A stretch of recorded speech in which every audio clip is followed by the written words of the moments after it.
The greatness of man's guilt was recognized by Jesus Christ.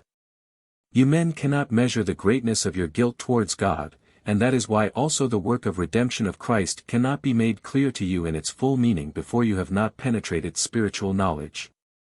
And that is why also the will to reject is often so strong, because the thought of redemption is not compatible with the feeling of freedom, which is strongly developed in man.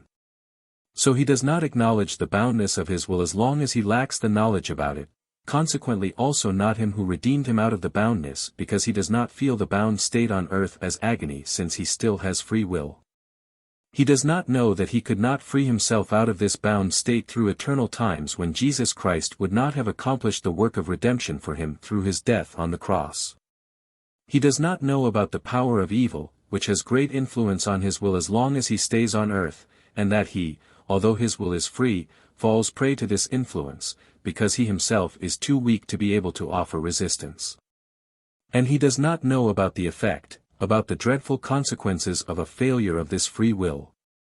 He does not know it that the adversary again beats him in chains through eternities and that he must languish in unbearable agony in the hereafter when he would have to expiate the former wrong against God himself because he does not know about the greatness of his guilt, man was able to carry out before, because this work of redemption presupposed an enormous will power, which the man Jesus brought to highest development through his work in love and his walk of life.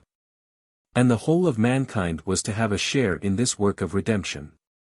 He did not just die for one generation but for all men who as unredeemed beings have to walk the course through earth life to finally become free. But the willingness to let oneself be redeemed must precede to also be able to partake of the blessings of the work of redemption. The himself over as atonement in order to reduce the guilt of sin of all beings and to bring them redemption. Amen.